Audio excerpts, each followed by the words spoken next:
Hey everyone, it's Ryan, and welcome to another edition of Faculty in 15. It's the podcast where we give one U of G faculty 50 minutes, give or take, to answer 15 questions about their work, expertise, and a little about themselves. Today I'm happy to be joined by Dr. Peter Kuling. Dr. Kuling is an associate professor in the School of Theatre, English, and Creative Writing within the College of Arts here at the University of Guelph. His research focuses on early modern Canadian theatre and explores performance theory across everything from digital media, video games, and virtual reality, and to professional sports and queer history.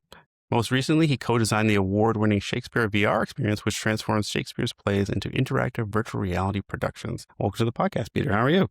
I'm good. Nice to meet you. Good to be here, Ryan. Thanks. All right, well, I guess we'll just jump right into it. So first question, what's the biggest difference between directing a digital performance versus a live performance?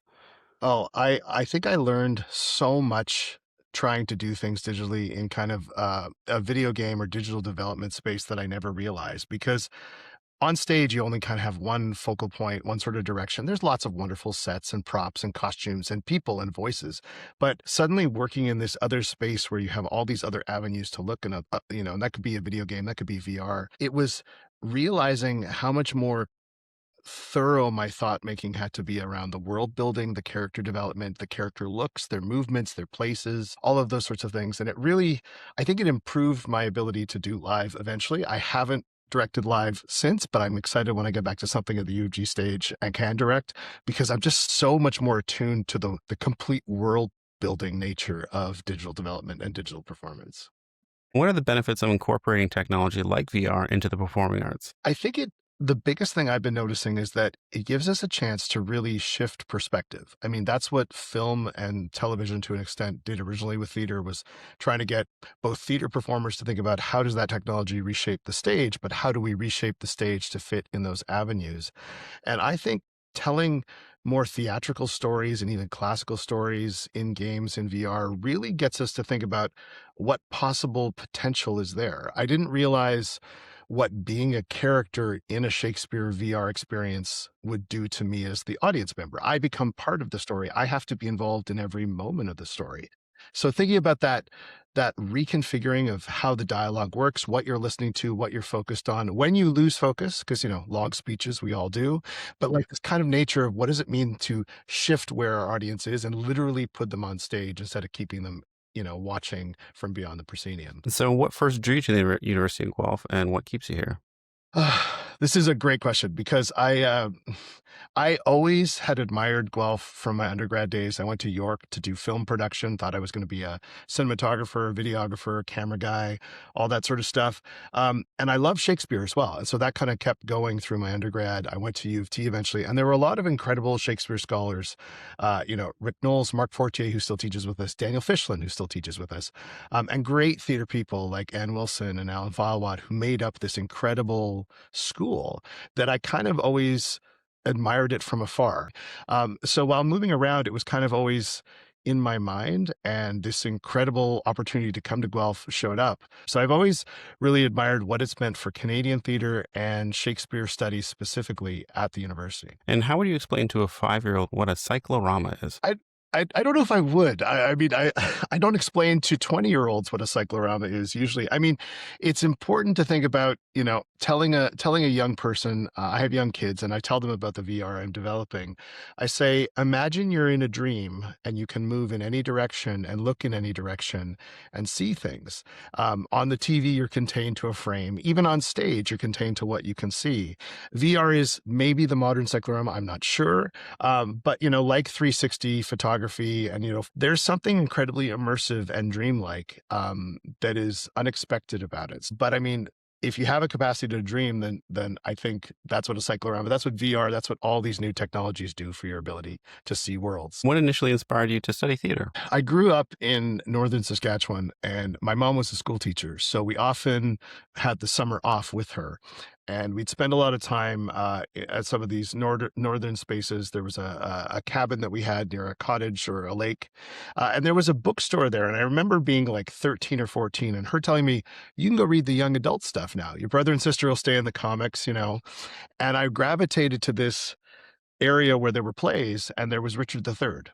By Shakespeare. So I picked up a copy of that. I remember reading that when I was 13 or so and thinking, this guy kills everybody and he gets away with it. And I loved it. And so I kept reading Shakespeare and being inspired by things like Shakespeare in the Saskatchewan and other sorts of productions I was seeing, eventually getting to Ontario and seeing stuff at Stratford and in Toronto. Um, so it was kind of a chance encounter with kind of a lone copy of a text that really surfaced for me. At the same time that I was exploring how much I love movies, how much I love video games, lifelong gamer here, 40 years, knowing this stuff has been a part of my life from its inset to now, that it's all kind of beautifully come together. So what excites you most about your current research? I think it's that the rules in some of these environments are different. And what I mean by that is everything from video games to VR to professional sports to, drag and other performances are reshaping how we see people in performance, identities, situations. We're used to theater where you sit, you're quiet, you watch, but everywhere around us, performance is happening all the time. So I think what really excites me is that potential to see how performance and creative minds can think and reshape that. And that's what really good VR development and good game development does for me. So it's kind of a little uncharted. Not saying that there aren't rules, but people who are pushing the limits are really doing some great stuff across all these unexpected venues. So imagine you have 60 seconds to convince a potential donor to invest $10 million into your research. What's your pitch? 60 seconds, my pitch would be something along the lines of, do you want to break ground on something that to date has not been achieved? And what I mean by that is the Shakespeare VR that I've created is not necessarily completely alone. There are other VR projects developing similar things, but can we chart a path for incredible literature, drama in this new avenue and help write the code for what it will be, how it can develop, how it can grow, and what users can get out of it? Not just in theater and drama, but in like this idea of charting a new path. I think it's that ability that we don't know the rules yet. So let's start to build some of those rules and let's fail really excitingly to see what we can do in this environment. It's one thing you wish people understood better about your research. I always joke that I want them to know that I do more than go to productions of Anne Juliet. There's such a rich history of performance that is more than just men in drag and, certain types of tragedies in Shakespeare's Globe. There's so many nuanced other playwrights, other elements, other histories that we've lost, that we can't fully recover, that we're trying to sort out. Everything from special effects, to how all of these different elements happened in Shakespeare's era and time. So I want people to realize there's some incredibly cool alternate avenues. And luckily, in 2027, I'm going to be teaching a course called Shakespeare's Contemporaries, where we're going to read everyone but Shakespeare and all the weird plays with extra murders and the occult and magic and all sorts of stuff on stage. So the fun and neat elements of this era have come out to me, and I wish people could see that more. And then what's one thing you wish you understood better about your own research? Well, I'm starting to realize how difficult it is to encapsulate entire worlds, even in our own minds, in our own data, in our own research. And all the plays that we have, even of Shakespeare, aren't necessarily the performance records. They're just a copy of what someone got down of all the words that were said, all the lines that were said. So it's hard to kind of really entangle, is the text the most important thing or this world that we can't recover? And are there creative ways that we can sort of find to build that world better and explore it more interestingly? So maybe AI and other things are the next jump, or, maybe there's some other ways that technology can make the work I do as a historian, as a theater scholar, even stronger. So what do you hope to accomplish with your research in the next 5 years? Well, I'm starting to think about new projects. And since the pandemic, I've been working exclusively in VR and now sharing it with the world and starting to get it out there. And that world building has started, and I hope to continue with it. But I'm really interested in thinking about how technology can help us fill in the gaps in our existing knowledge. There are so many records of plays, records of costs, records of productions, names of actors, lists. I would almost like to start to use AI and digital technology to help me map these worlds and map what was happening and have a better understanding. And to so many of us understanding this world more. There are great projects like the Map of Early London that Janelle Jenstead has at U Victoria, but I want to know who's going where and where they've been, and almost geotrack all these humans and all these creative things. And I don't know if I can contain that all in this brain. I think I need some sort of large language model to work with me and help me Right. with that. So, In your opinion, what do you think makes a successful grad student? I think having this capacity to question and really, really invest, really spend time with material, read the material, think through the material, know you're not going to solve it right away. We're in a world of solutions, quick answers. Mhm. But there's plays I've read that I still reread and I still don't know what to think about yet. And I want to spend life doing that. So a successful grad student would have that same tenacity for engagement, for thinking abstractly and pushing through. And I know the ones that I currently have are doing that. Some great work with acting training, some great work with feminist comedy, things that they can think about what is pushing us just that little bit to try and break new ground. So, I mean, ultimately, it's that. Um, Likewise, a good grad student knows that this whole career is about failing. It's about getting an article rejected, getting an article with revisions, trying again, working on a book proposal, changing your mind, letting your brain grow. So, learning how to fail well and learn from that, or lose well in some of these situations, um, is important, to take the hits and the misses, to use a sports analogy, to like work through your kind of how your team is doing, how your players are doing, to get them all in the mode to get their championship, their thesis, their PhD, or whatever it happens to be. Why do you think it is valuable to work with grad students? I mean, they are my colleagues first and foremost. The moment you become a grad student working with me, with undergrads, I'm still Dr. Kuling. And the moment you're a grad student, we go on a first name basis. I tell you things I'm thinking through at the same time that you tell me what you're thinking through. And I share some of my own challenges with this career point and what it means. And becoming connected on that personal level and knowing that you're building resilient,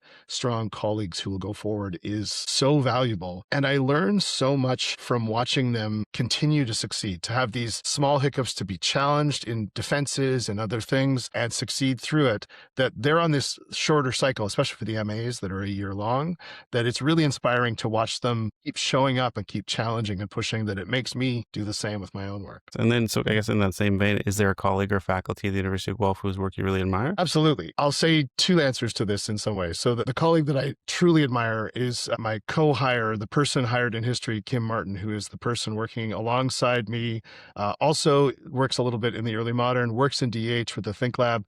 The two of us have found a real simpatico sort of vibe about being colleagues, friends, and pushing the envelope with work in VR. So like, I feel like we're in this together. We're kind of pursuing the same career path at the same time and supporting each other through it.